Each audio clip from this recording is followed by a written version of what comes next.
अच्छा, तो we have figured out a few differences between the simple neural networks, which you covered in depth in the last course, and the currently more famous ones, the convolutional neural networks. So, convolutional neural networks, uh, they share weights. Different neurons will share the same weights, and one neuron will not be connected to all the neurons from the previous layer.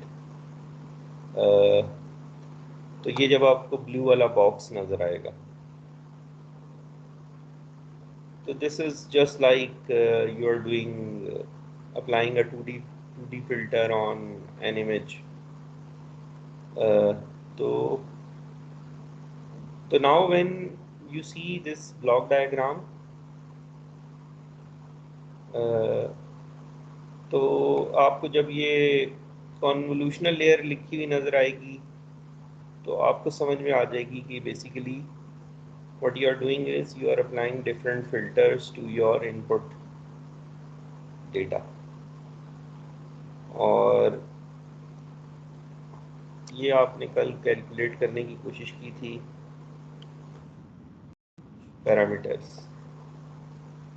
कि अगर इस blue box में कोई neuron है तो that neuron will only be connected with a limited number of inputs depending upon the size. 3x3 की window है, 5x5 की विंडो है, 7x7 की विंडो है। ये आपकी मर्जी है, आप क्या विंडो सिलेक्ट करना चाहते हैं। और एक न्यूरॉन जो है इस ब्लू वाले बॉक्स में, it is connected to the values in all the channels. ये जो है ना डायग्राम मुझे दिखाने में, तो ये हमारा एक न्यूरॉन है, इसकी रिसेप्टिव फील्ड है 3x क्या है 5। ये जो छोटा वाला पिंक बॉक्स बना हुआ है, ये इस न्यूरॉन के आउटपुट सिर्फ इन्हीं वैल्यूज़ पे डिपेंड करती है।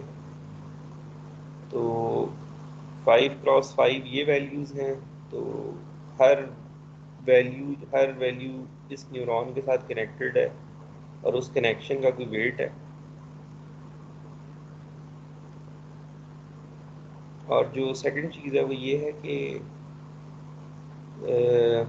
We are considering all the values in the third channel, ये जो डेप्थ है। तो फिर टोटल वैल्यूज़ बन जाती हैं 5x5, आपको रिसेप्टिव फील्ड से पता चल जाएगा, और डेप्थ आपको पता चलेगी जो पिछली लेयर की डेप्थ है, दैट इज़ 3। तो 5x5x3 + 1, तो ये टोटल वेट्स हो जाएंगे इस सिंगल न्यूरॉन के। तो फिर हम ये कहते हैं कि ये सिंगल न्यूरॉन के वेट्स नहीं है, ये पूरे चैनल के वेट्स हैं। अगर मैं ड्रॉ करूँ इसको,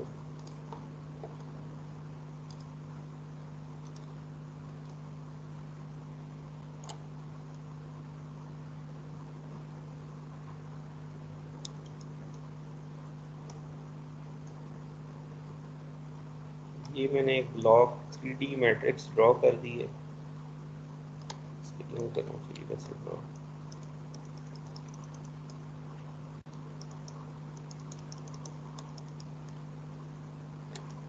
अच्छा, तो इसकी कोई विड्थ होगी, इसकी कोई हाइट होगी, और इसकी कोई डेप्थ होगी। तो इसके बाद लेट से हम, ये ब्लू वाला हमारा है एक बॉक्स,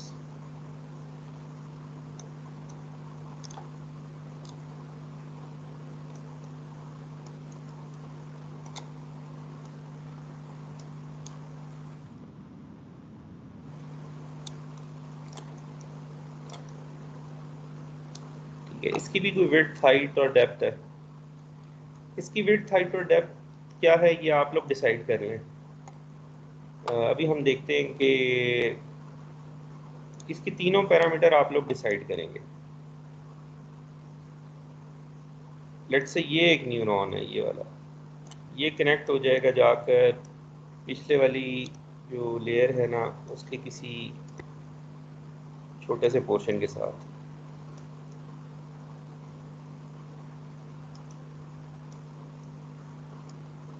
ये लेट्स से ये पोर्शन है, तो इसकी लेट्स से इसका जो आपको साइज स्लाइड्स में बताया हुआ है वो है 5x5। तो ये अभी जो 5, खड़ी ये 5 है, ये 5 है, और ये डी है, जो भी पिछले लेयर की डेप्थ होगी, ये वाला थर्ड वाला।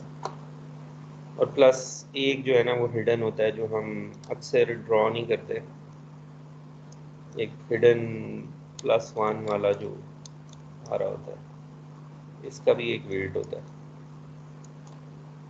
So I don't know why this habit of not drawing the bias parameter, not mentioning it. I don't know where it started, but maybe diagram थोड़ी डर्टी हो जाती है, इस वजह से लोग ड्रॉ नहीं करते। तो एनीवेज इसके पैरामीटर्स आप बता सकते हैं इस न्यूरॉन के। सर सर ये जो बायस है ये एक ही बायस तमाम जो न्यूरॉन्स को मिल रहा है या फिर डिफरेंट बायसेस हैं जो डिफरेंट न्यूरॉन्स को मिल रहा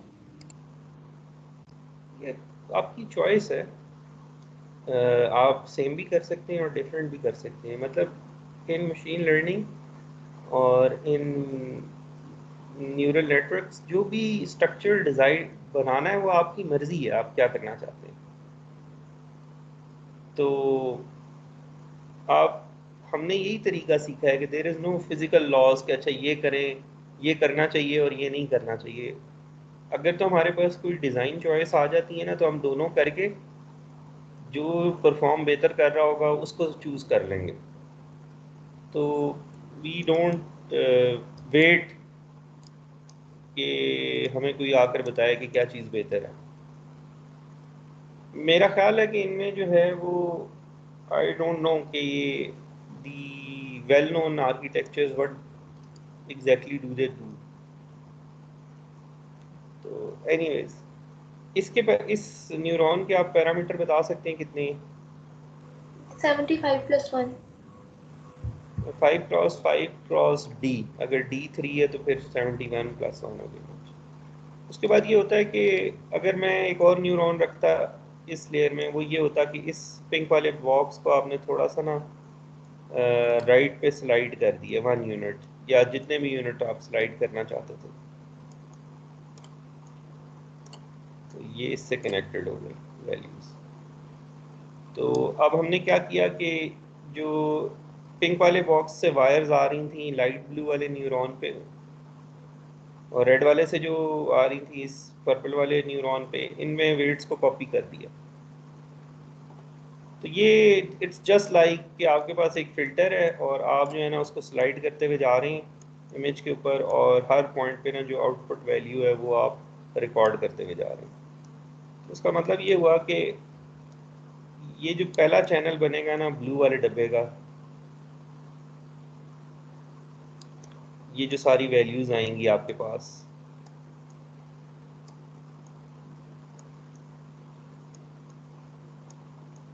या ये जो सारे न्यूरॉन्स होंगे आपके पास, इन सब के वेट्स कॉमन है। तो इस ब्लू वाले डब्बे में कितने वेट्स हैं इस पहले चैनल के, तो हमने पता चला लिया। अब ये नेक्स्ट चैनल के कितने वेट्स होंगे ये ये उतने ही बता होंगे। सकते, ये भी उतने ही होंगे। ये ये उतने होंगे लेकिन ये डिफरेंट होंगे। मतलब ये जो न्यूरॉन है ये काले वाला, ये कनेक्टेड है इन्हीं वैल्यूज से, ये जो पिंक वाली है ये भी इन पिंक वैल्यूज, ये जो पिंक वाली लाइट पिंक जो छोटा डब्बा है उससे कनेक्टेड है। अब लेकिन अब वेट्स डिफरेंट है। वेट्स डिफरेंट होने का मतलब ये है कि कोई डिफरेंट फिल्टरिंग ऑपरेशन हो रहा है। इस ब्लैक वाले न्यूरॉन के लिए डिफरेंट फिल्टरिंग हो रही है और इस ब्लू लाइट ब्लू वाले के लिए डिफरेंट हो रही थी। लेकिन ये जो ब्लैक वाले का 7 वाला है वो भी रेड वाले छोटे डब्बे से कनेक्टेड है, लेकिन इसमें वही फिल्टरिंग हो रही है जो ब्लैक वाले में हो रही थी। तो इस तरह आपको इस लेयर के भी न्यूरॉन्स पता चल जाएंगे, वेट्स पता चल जाएंगे कि कितने आपने सीखने हैं। तो अगर आप एक और आपके पास तीसरा चैनल भी आप रखना चाहते हैं तो उसमें कुछ और वेट्स आ जाएंगे। फोर्थ चैनल रखना चाहते हैं, फिफ्थ चैनल रखना चाहते हैं, आपकी मर्जी है ये। तो ये जो डेप्थ है ये डिपेंड कर रही है कि आपने कितने फिल्टर इस्तेमाल करने हैं इनपुट डेटा के ऊपर। 1 2 3 4 5 6 10 12 14 जितने भी करने हैं आप कर लें। अच्छा, तो ये अब हमें जो बॉक्स है ना ये हमें क्लियर हो गया है। तो ये इसको हम कॉन्वोल्यूशनल लेयर कहते हैं, विच इज़ जस्ट फिल्टरिंग। कि हमने एक कॉन्वोल्यूशन लेयर यूज़ की है और लेट से 1 2 3 4 और 5 फिल्टर अप्लाई किए, और हर फिल्टर का जो है ना रिसेप्टिव फील्ड जो है ना वो लेट आपको बता दी जाएगी, 5x5 है, 3x3 है, आपने ही सेट करनी होती है। सर जी सर ये जो हमारे पास कन्वोल्यूशन लेयर में आप 5 लेयर्स आई हैं, इसकी डेप्थ वही होगी जो इसकी इनपुट लेयर की होगी या फिर डिफरेंट हो सकती है? नहीं, यहाँ पे तो 5 होगी, वहाँ पे तो 3 रखी हुई थी। अच्छा, तो ये डिपेंड करता है कि आप कितने फिल्टर अप्लाई करना चाहते हैं। सर ये सारे फिल्टर ओरिजिनल पिक्चर भी अप्लाई होंगे, सिक्वेंशियली अप्लाई नहीं होंगे? नहीं, ये अभी फिलहाल ओरिजिनल पे ही हो रहे हैं। ये हर लेयर ना पिछली लेयर से कनेक्ट, पिछले ब्लॉक से कनेक्टेड है। तो ये ब्लू वाली एक लेयर है और पिंक वाली एक लेयर है। सर अगर फॉर एग्जांपल पहले गॉसियन फिल्टर लगाना हो उसके बाद फिर दूसरा फिल्टर लगाना हो तो वो फिर ऐसे नहीं होगा? वो हम देखेंगे। अभी ये जो फिल्टरिंग है ये क्या हो रही है। आप एक्चुअली जो आप बात कर रहे हैं ना वो आप ये करना चाहते हैं कि आपके पास एक पिंक डेटा हो इनपुट पे, आपके पास ये हो इनपुट पे, और फिर आप जो है ना एक ही फिल्टर अप्लाई करना चाहते हैं, एक लेयर रखना चाहते हैं कॉन्वोल्यूशन की जो सिंगल लेयर हो, मतलब सिंगल चैनल हो। सिंगल चैनल इस तरह नहीं ड्रॉ करता, सिंगल, एक मिनट, ये सिंगल चैनल हो गया, इसकी डेप्थ एक ही है। और इसके बाद फिर आप एक और कॉन्वोल्यूशनल लेयर रखना चाहते हैं। तो मैं इसको यूं पढ़ूंगा कि जी आपकी एक इनपुट लेयर है और आपने एक पहली कॉन्वोल्यूशनल लेयर जो यूज़ की है उसमें एक फ़िल्टर यूज़ किया है, और फिर दूसरी कॉन्वोल्यूशनल लेयर जो यूज़ की है उसमें भी आपने एक ही फ़िल्टर यूज़ किया है। ठीक है, एक ये आपके पास चॉइस, आपकी मर्ज़ी है ना, आप कितनी डेप्थ रखना चाहते हैं किसी भी कॉन्वोल्यूशनल लेयर की। तो आप एक रख लें और फिर आगे आप बेशक एक रखना चाहते हैं या एक से ज़्यादा रखना चाहते हैं, आपकी मर्ज़ी है। आप किसी भी तरीके से डब्बे जोड़ सकते हैं। This is like blocks world, जिस तरह आप ब्लॉक्स से खेलते थे। तो हम इस वाली डायग्राम को डिस्कस कर लेते हैं। ये जो नेटवर्क हम बनाने जा रहे हैं इसमें आपने देखा कि पहले एक कॉन्वोल्यूशनल लेयर है जिसका एक ही चैनल है। इससे आपको पता चल गया कि आपने पिंक वाले ब्लॉक पे ना सिर्फ एक ही फ़िल्टर अप्लाई किया है। तो तो इस लेयर के कितने पैरामीटर होंगे, ये जो ये ब्लू वाली लेयर बनाई है आपने, लाइट ब्लू? 5 into 5। जो भी रिसेप्टिव फील्ड आपको बताई जाएगी, लेट से 5x5, तो 5x5 इंटू ये जो पिछली लेयर की डेप्थ है, यस। तो ये वैल्यूज़ आ गई हैं आपके पास। अच्छा, अब आप ये बताइए, जो नेक्स्ट बड़े वाला डब्बा बनाया है इसमें ये जो ब्राउन न्यूरॉन है इसके फिल्टर की भी लेट से 3x3 है ये वाला फिल्टर। आपने डिसाइड किया कि जो नेक्स्ट कॉन्वोल्यूशन लेयर होगी उसमें रिसेप्टिव फील्ड होगी 3x3। यस सर, तो 9 हो जाएगा क्योंकि डेप्थ 1 है। डेप्थ 1 है तो 9 हो जाएगा प्लस बायस पैरामीटर। ठीक है, तो ये जो पहला चैनल है ये एक फिल्टर से आ जाएगा। अगर आप एक और फिल्टर अप्लाई करना चाहते हैं स्लाइड ब्लू वाले पे तो एक और आ जाएगा। तो ये आपकी मर्जी है आप कैसे जोड़ना चाहते हैं। ठीक है, तो डेप्थ तो डिपेंड करती है पिछले वाले पर। आप ये भी कर सकते हैं कि आपका डब्बा इस तरह का हो जाए, नेक्स्ट थोड़ा छोटा हो जाए।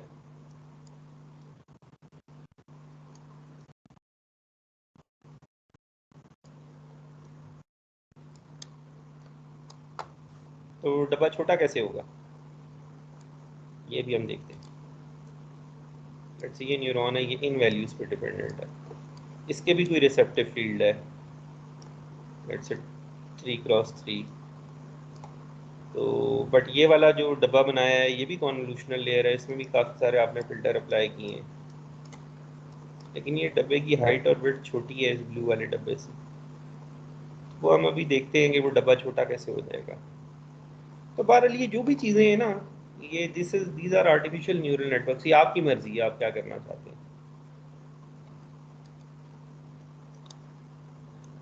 तो ये हमने कर लिया। तो आम तौर पे जो है ना, जो वेल नोन लेयर्स है ना, वो ये 3-4 लेयर्स हैं हमारे पास।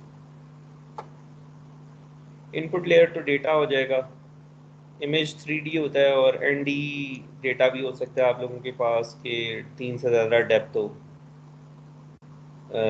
मेडिकल इमेजेस में शायद होता है कि आपके पास डिफरेंट फ्रीक्वेंसी पे स्कैनिंग होती है। तो हर फ्रीक्वेंसी का जो स्कैन होता है वो 2D होता है, मतलब एक फ्रीक्वेंसी का एक्सरे बना लिया, फिर अगली फ्रीक्वेंसी का एक्सरे बना लिया, कुछ इस तरह करके MRI इमेजेस जो होते हैं। तो then the depth can be more than 3। तो यू डोंट केयर, आपके लिए तो एक ब्लॉक ही है ना, पिंक ब्लॉक, और वैल्यूज़ हैं उसमें, n डायमेंशनल मैट्रिक्स। उसके बाद कॉन्वोल्यूशनल लेयर आपने देख ली है कि कैसे। कॉन्वोल्यूशनल लेयर का मतलब ये है कि एक न्यूरॉन पिछली लेयर की कुछ ही वैल्यूज से कनेक्टेड है। और उसके बाद फुली कनेक्टेड लेयर आपने पहले ही पढ़ी हुई है। फुली कनेक्टेड लेयर ये होता है कि अगर मैं एक चीज़ को पिछली पिछली लेयर के तमाम न्यूरॉन से कनेक्ट कर दूं तो वो फुली कनेक्टेड हो जाएगी। तो आमतौर पे होता ये है कि अगर आप for example convolutional neural network से कोई सिंगल वैल्यू प्रेडिक्ट करना चाहते हैं, रिग्रेशन प्रॉब्लम सॉल्व कर रहे हैं, तो फाइनली आप करेंगे ये कि आप ये कॉन्वोल्यूशनल डब्बे आप यूज़ करते हुए जा रहे हैं और ये डब्बे छोटे होते जा रहे हैं। फाइनली आप ये देख लें राइट मोस्ट डब्बा बहुत छोटा हो गया है। तो इस डब्बे के जो सारे न्यूरॉन है ना, उनको आप यूँ फैला देंगे, इस तरह ड्रॉ कर देंगे। Instead of drawing them as a cuboid, आप उसको एज अ लेयर ड्रॉ कर देंगे, ये जो सेकंड लास्ट ये ड्रॉ हुआ हुआ है, और उसके बाद एक न्यूरॉन ये लगा देंगे अपने न्यूरल नेटवर्क के एंड पे। क्योंकि मैं रिग्रेशन प्रॉब्लम सॉल्व कर रहा था और मेरी एक ही आउटपुट थी, तो ये सारा नेटवर्क जो है ना समराइज होकर एक वैल्यू तक पहुंच गया। फुली कनेक्टेड आपको पता है। उसके बाद कौन सी लेयर रह गई फेमस इसमें? इसमें दो रह गई, एक ये एक्टिवेशन लेयर और एक ये फिर कूलिंग लेयर। तो एक्टिवेशन भी आपने न्यूरल नेटवर्क में यूज़ की हुई है। पहले हम क्या करते हैं, पहले हम नेट वैल्यू कैलकुलेट करते हैं, उसके बाद उस वैल्यू को किसी फंक्शन में से पास करते हैं। पहले आप सिग्मॉइड में से पास कर रहे थे, और इस कोर्स में आपने बहुत सारे एक्टिवेशन फंक्शन देखे कि उस वैल्यू पे क्या करना है आपको। तो तो कॉन्वोल्यूशनल लेयर और ये एक्टिवेशन लेयर और fully connected layer you have already used. तो we will see the cooling layer in depth. तो ये एक एग्जांपल देख लें आप।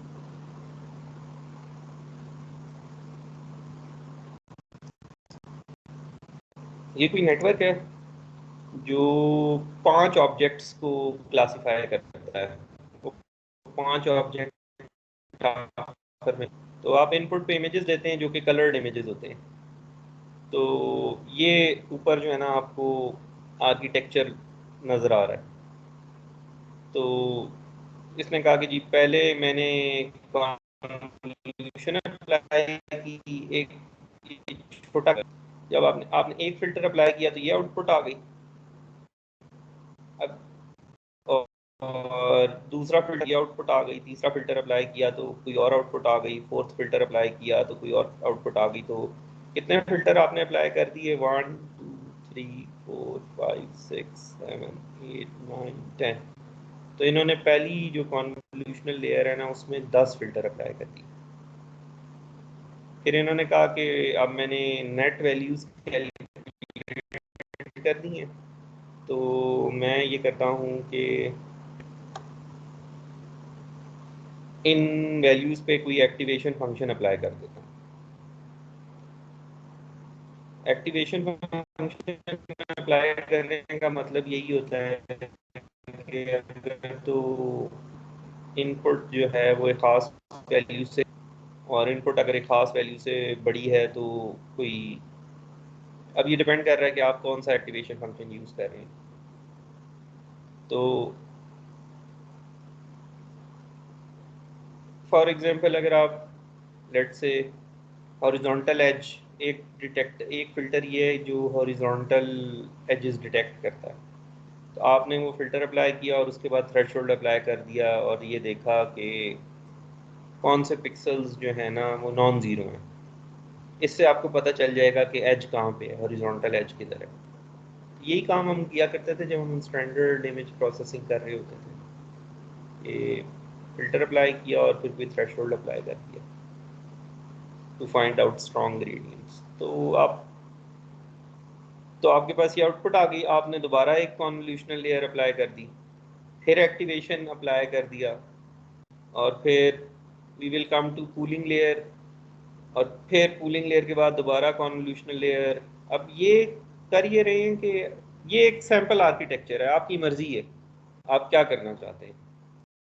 आप पहली कॉन्वोल्यूशन और एक्टिवेशन फंक्शन के बाद आप ये कूलिंग लेयर अप्लाई करना चाहते हैं, आप कर लें, आपकी मर्जी है। इन्होंने दो कॉन्वोल्यूशनल लेयर्स के बाद कूलिंग अप्लाई की है, फिर कॉन्वोल्यूशन की है, फिर कॉन्वोल्यूशन की है, फिर कूलिंग की है। ये हर दो दो के बाद कर रहे हैं कूलिंग।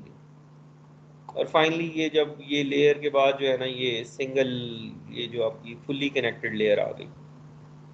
फुल्ली कनेक्टेड लेयर का मतलब ये है कि एक न्यूरॉन कार की प्रोबेबिलिटी बताता है, एक ट्रक की बताता है, एक एयरप्लेन, एक शिप और एक हॉर्स। तो 5 न्यूरॉन है और ये न्यूरॉन पिछली लेयर की सारी वैल्यूज से कनेक्टेड है।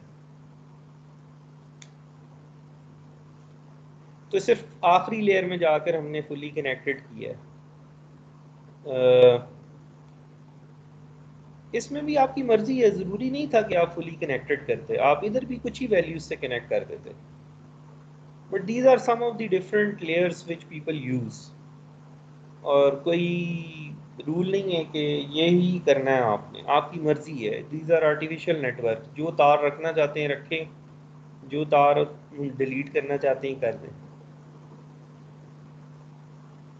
तो obviously फिर once you change the architecture then you need to change your code as well. So if you are following standard layers, so maybe you will get functions ready made for them, so it makes your life easy. And if you are using some customized layers जो कि available नहीं है आपकी library में, so then you will have to write the code. तो since these layers are easily available, people try to play with the combination of these layers. But in research, you will see people trying many different tricks to improve their performance.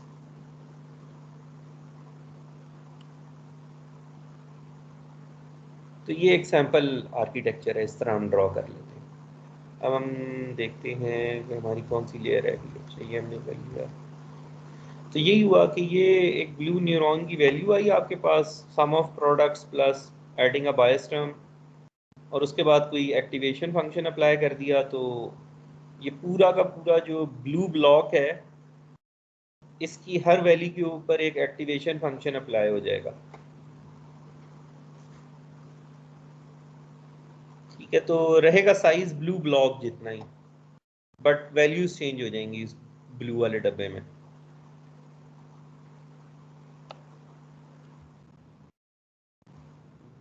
Example कर ली है। हाँ, अब हम ये ज़रा 3D convolution देख लें। अब आप ये देखें कि ये जो हमने पिंक वाला डब्बा बनाया हुआ था ना, तो I will recommend you to take out the paper and calculate this value जो मैं आपको दिखाऊंगा अभी।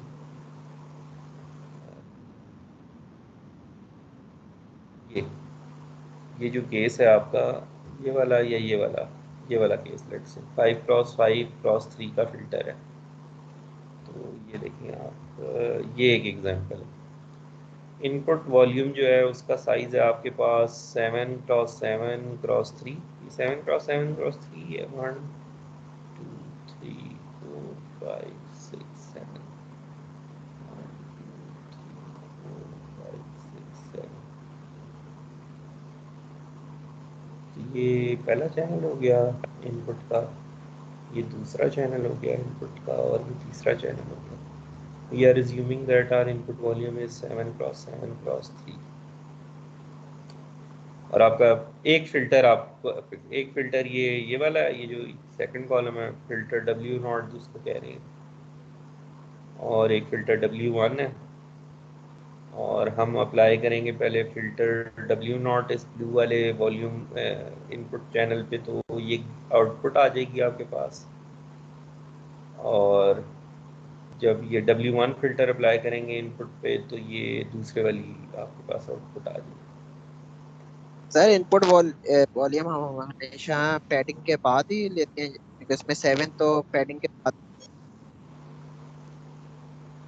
हाँ, पैडिंग भी कर सकते हैं, तो पैडिंग की चॉइस आपके पास अवेलेबल होती है।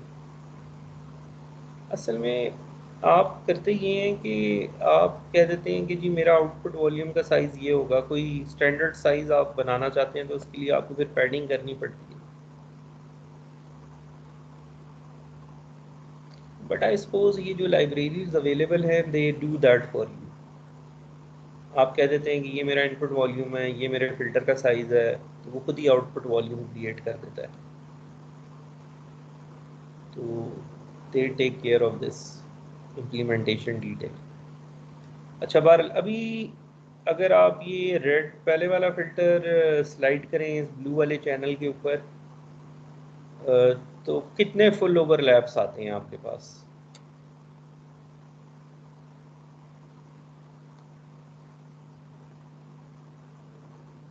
और ये देखें, ये 22 पैरामीटर के नीचे है। ये 22 पैरामीटर की इधर वैल्यू 1 है और इधर वैल्यू 0 है।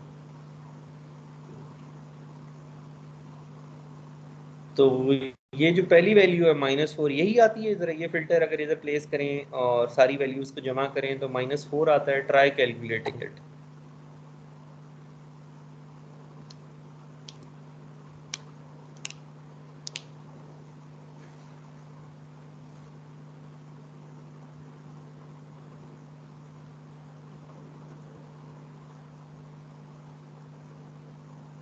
अच्छा, जब आप -4 चेक करेंगे ये आता है कि नहीं आता, फिर ये चेक करें ये इस वाले सारे फिल्टर को अगर 1 यूनिट स्लाइड करें आप राइट पे, तो क्या आपके पास -1 आता है कि नहीं।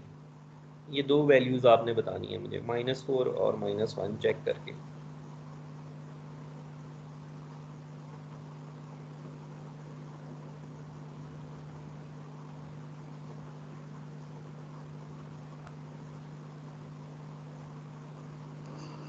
सर -3 आ रहा है वैसे। -3। सर सेकंड में 0 आ रहा है। ये नहीं, पहले में -4 आया है किसी का? No sir. -3 आ रहा है। -22 को माइनस करे फिर आ रहा है। अच्छा, चलिए अभी करके देख लेते हैं ना क्या है। ये तो सारी वैल्यू 0 हो गई, तो ये -1 हो गया इधर से, और ये -2। तो पहले चैनल में से -1 -2 -3 तो पहले चैनल में से ही आ जाएगा आपके पास। -3 पहले चैनल में से आ गया, और ये वाला ये भी तो कन्वॉल्व करना है ना, ये दूसरे वाला चैनल, ये भी किया आपने दूसरा चैनल कन्वॉल्व?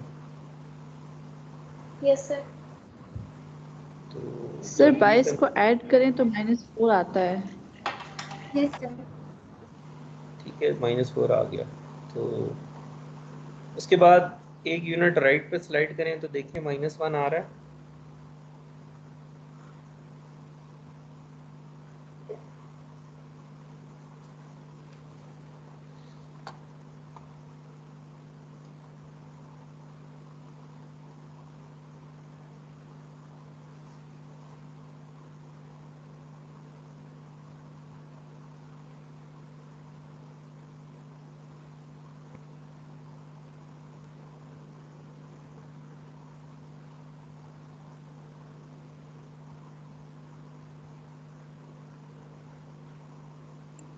तो 0 आ रहा है।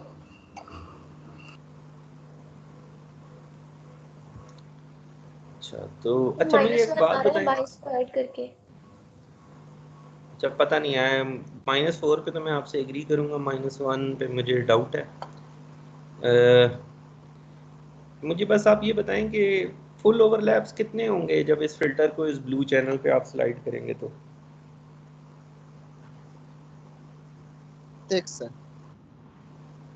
हाँ लेकिन यहाँ पे तो 3 है आउटपुट। तो ये जो 3 आउटपुट बनी है ये कैसे बनी है? Instead of taking one step slide करते हुए हमने 2 स्टेप्स की जंप ले ली है। तो आप 2 स्टेप्स की जंप लें तो फिल्टर कहाँ पे आकर रुकता है? यहाँ पे। ये 0 1 2 ये जो तीसरा कॉलम है ना, ये यहाँ पे आ जाता है फिल्टर का पहला कॉलम। अब जरा कर कर देखें।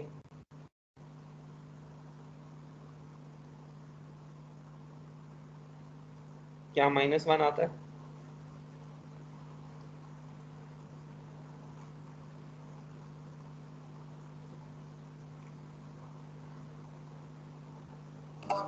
तो 0 ही आ रहा है। अच्छा एक मिनट, ये जो है ना मेरे पास एनिमेशन है, ये this is the website we are using. ये देखिए ज़रा एक मिनट, इसको रोकते हैं। ये आपको लिंक मैं शेयर कर देता हूँ।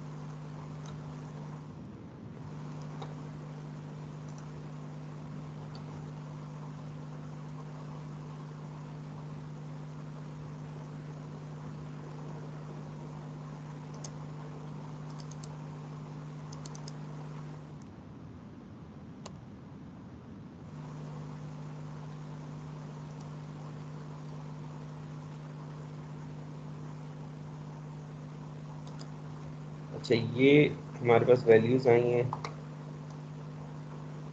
अब हमारा शायद इनपुट वॉल्यूम और फिल्टर चेंज हो गया है। इस वेबसाइट पे जो अभी 2 आ रहा है हमारे पास, और फिर जब हम पहले ही फिल्टर को 2 यूनिट्स की जंप देते हैं तो ये यहाँ पे आके रुक जाता है। तो आंसर 3 आ रहा है। ये ज़रा कर देखें एक दफ़ा, ये आंसर 3 आता है इस पोजीशन पे।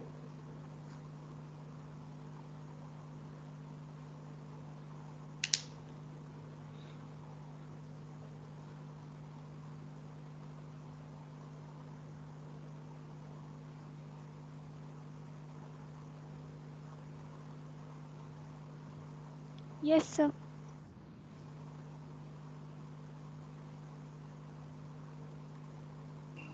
-3 आ रहा है सर।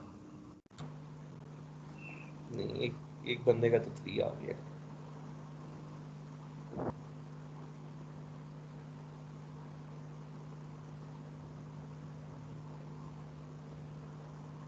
3 आ रहा है।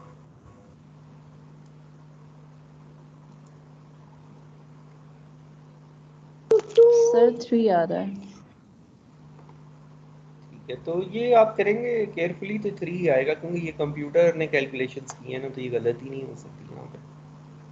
तो एनीवेज अब आपकी चॉइस थी। पहले तो हम फिल्टरिंग यूँ कर रहे होते थे ना कि कॉन्वोल्यूशन यूँ कर रहे होते थे कि एक यूनिट ही स्लाइड करते थे। फिर हमने कहा कि फॉर एग्जांपल अगर हम एक ऑब्जेक्ट डिटेक्ट कर रहे हैं तो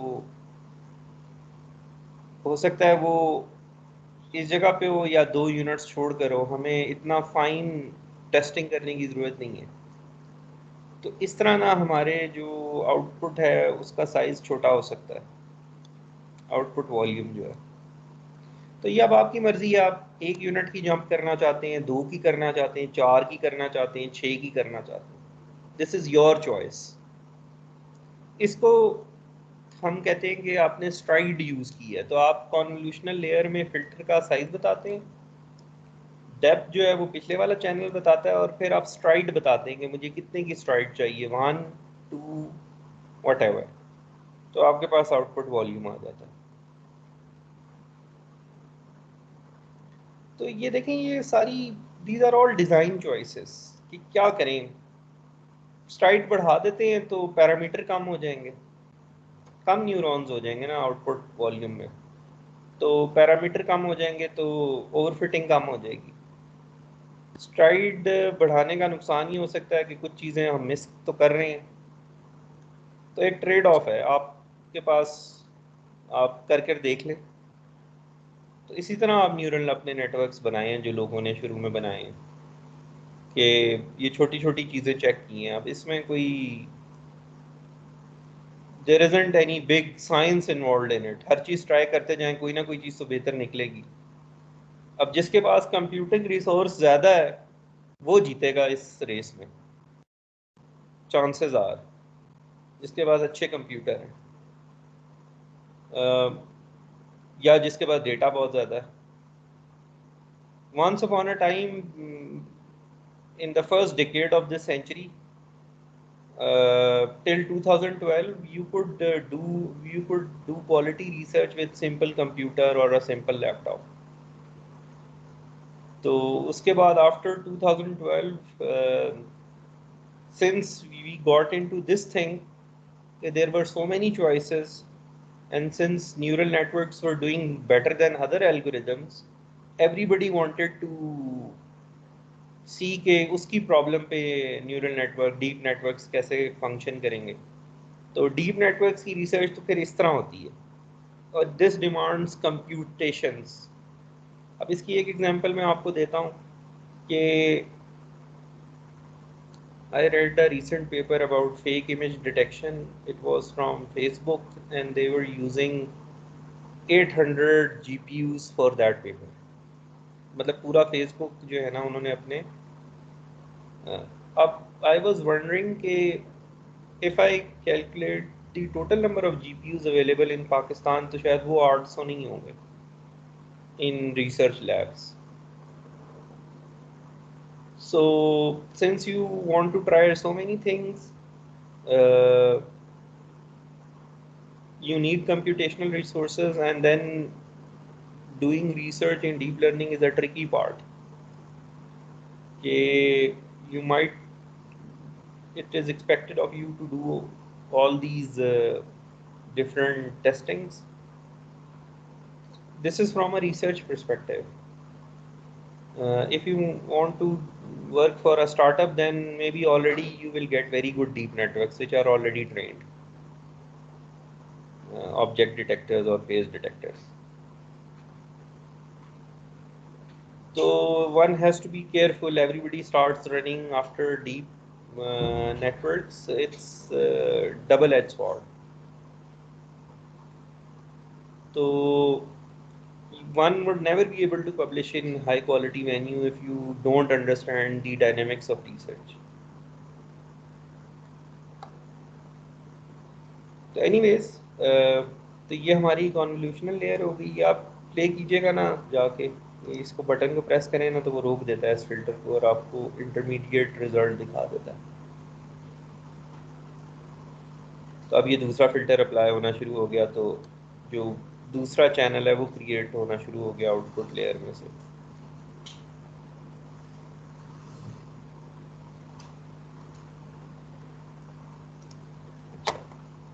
फिर ये जब वैल्यूज आ जाएंगी आपके पास, फिर आप इन पे ना कोई एक्टिवेशन फंक्शन अप्लाई कर लें। आपकी मर्जी है आप कौन सा करना चाहते हैं। आपके पास ये भी मर्जी है कि आप एक्टिवेशन फंक्शन अप्लाई किए बगैर एक और कॉन्वोल्यूशनल लेयर अप्लाई कर दें ग्रीन आउटपुट के ऊपर।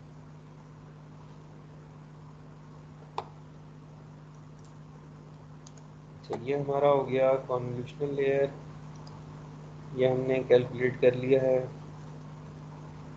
उसके बाद अब हम आ जाते हैं कूलिंग लेयर पे। तो cooling layer is really simple, इसमें तो कुछ भी नहीं करना होता, इसमें डाउन सैम्पलिंग करनी होती है सिर्फ। ये देखिए, ये आपकी एक लेयर थी, इसका साइज है 224 क्रॉस 224 क्रॉस 64।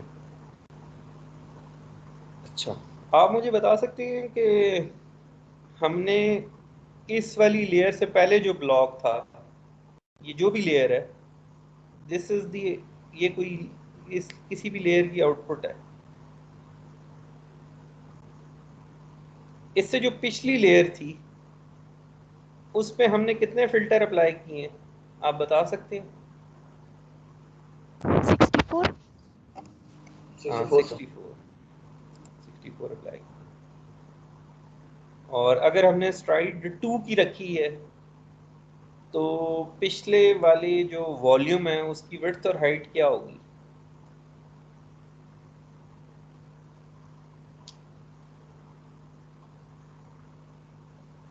अगर फिल्टर अप्लाई करते हुए 2 की जंप ली हमने इस लेयर को क्रिएट करने में, तो most probably twice this size होगा ना। तो आप बता सकते हैं।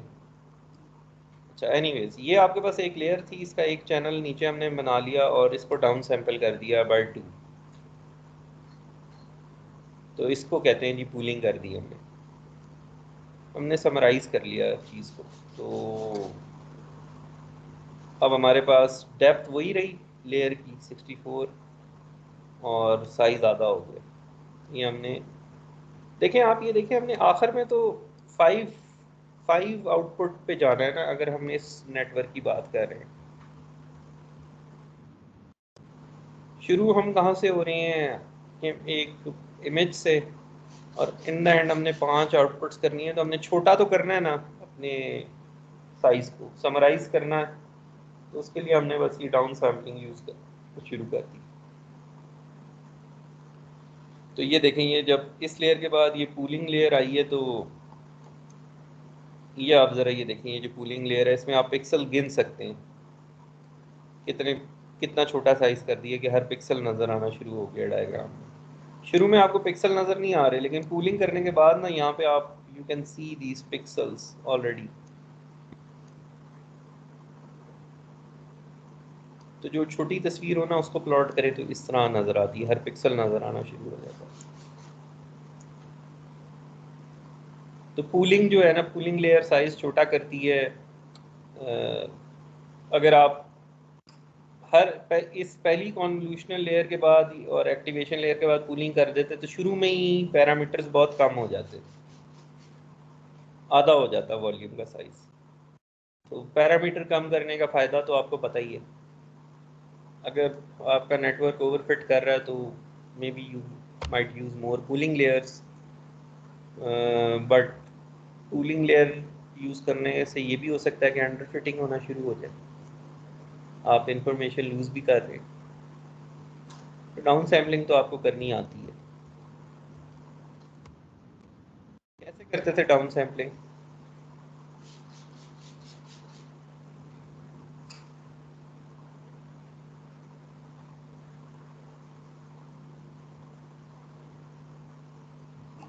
सर 4 ब्लॉक्स में उनका एवरेज कर ली, और यानी कि 4 सेल्स की एवरेज करके आपने एक सेल में डाल दी और वो आपकी डाउन सैंपल सेल हो गया। 4 को आपने एक नहीं, में ये convert सिग्नल प्रोसेसिंग जब आप पढ़ रहे थे तो डाउन सैम्पलिंग आप ऐसे नहीं करते थे। मैं हाँ जी,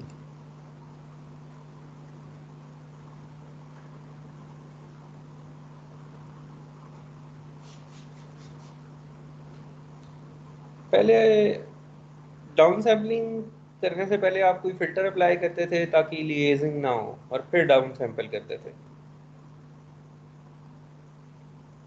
do you remember that part from signal processing? Yes sir.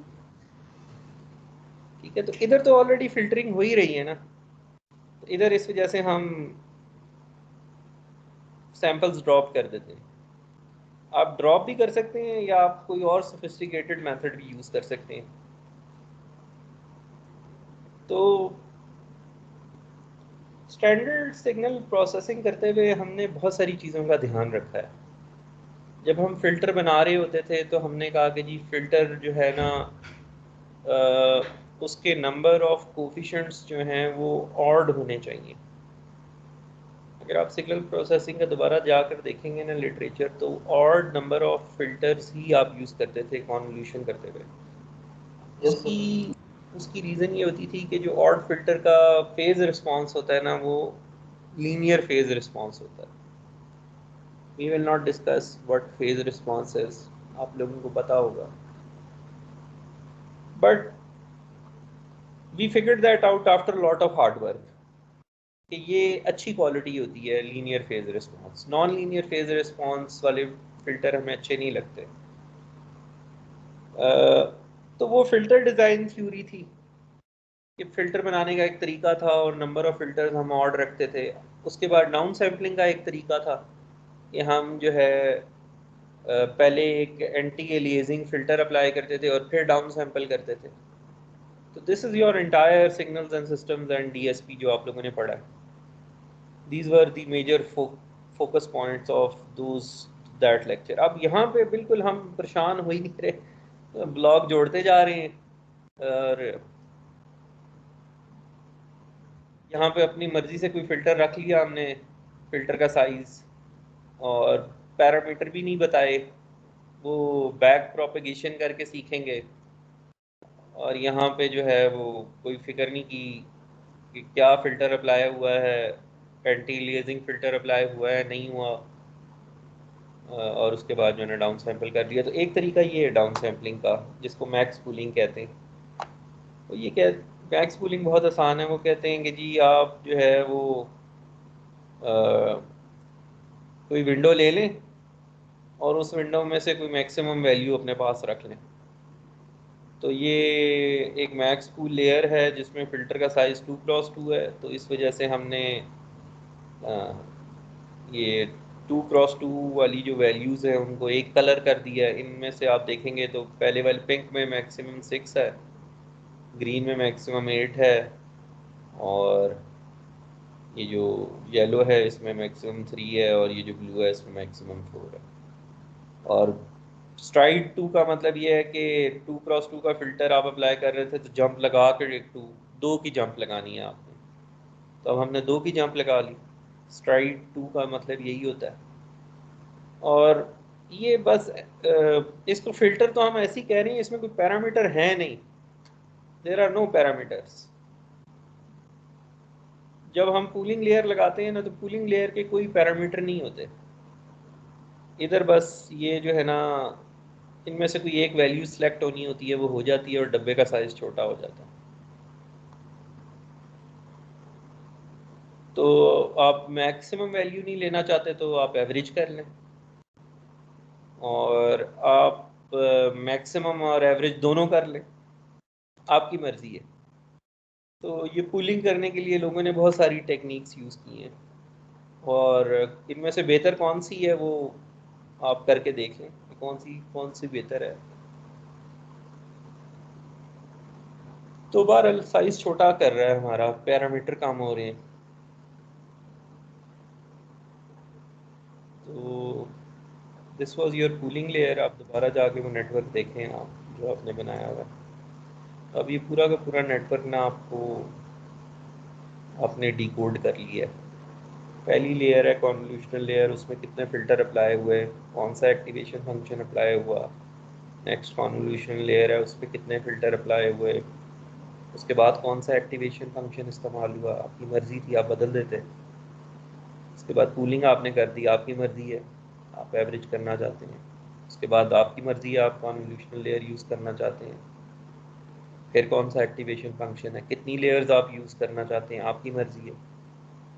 और फाइनली जो है ना, जो 5 आउटपुट्स हैं ये फिर आपकी मर्ज़ी है। थोड़ी कम मर्ज़ी है, आप जो प्रॉब्लम सॉल्व कर रहे हैं आखिरी लेयर में तो वही बताना है।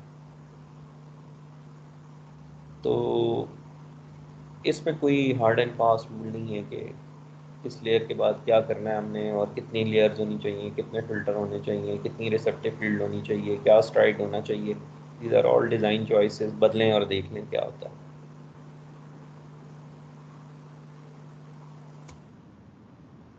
ये जो एलेक्स नेट था वो इस पे काम करता था। अच्छा, तो ये so now let's see what, मतलब why are we doing pooling, और इसका हमें फ़ायदा क्या हो रहा होता है। कॉन्वोल्यूशनल लेयर का तो हमें समझ में आ गई थी कि वहाँ पे तो फ़िल्टरिंग हो रही होती है, और यहाँ पे पूलिंग लेयर में we need to find out कि क्या हो रहा है।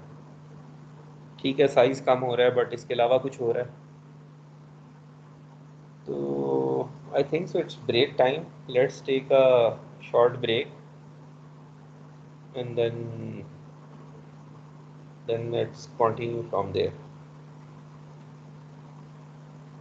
So after using these layers you will be ready to make your, जो भी फेमस नेटवर्क्स आप देखेंगे ना उनमें बेसिकली तो यही लेयर्स हैं, और फिर कुछ जो उन्होंने अपना कंट्रीब्यूशन किया है वो आपको नज़र आएगा।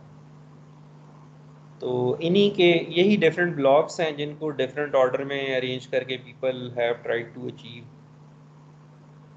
Better performance.